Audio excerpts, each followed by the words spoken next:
At 89, Robert Redford has lived a life filled with extraordinary achievements, but when he finally chose to speak openly about his late friend Paul Newman, the world listened with rapt attention.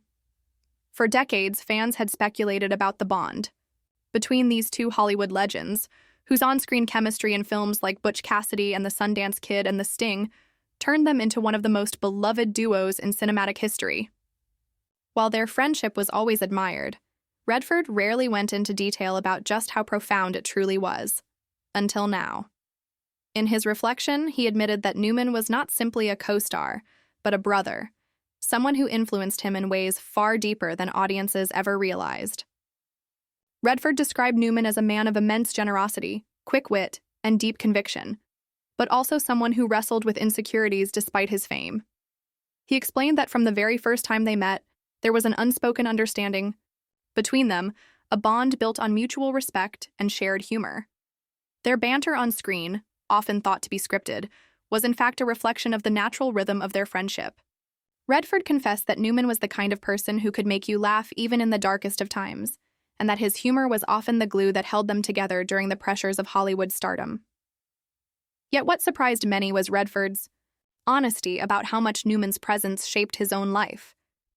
He admitted that Newman's dedication to philanthropy, particularly through the Newman's Own Foundation, inspired him to think beyond fame and wealth, to use success as a platform for doing good. He revealed that Newman's quiet integrity and refusal to compromise his values in an industry that often demanded it gave him courage to walk his own path, even when it meant turning down lucrative roles or resisting Hollywood's demands. Their friendship, Redford explained, was not without challenges. Like any long relationship, it had its disagreements and moments of distance. But what made it extraordinary was the way they always found their way back to each other, guided by a bond that ran deeper than professional respect. When Newman passed away in 2008, Redford admitted that the loss left a hole in his life that has never healed. He confessed that even now, more than a decade later, he still finds himself wanting to pick up the phone to share a laugh, a story, or just a moment of connection with his friend.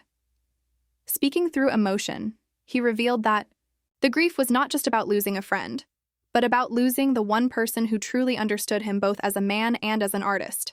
At 89, looking back on his own life and legacy, Redford said that his partnership with Newman remained one of the greatest blessings of his career, a gift he carried with him long after the cameras stopped rolling.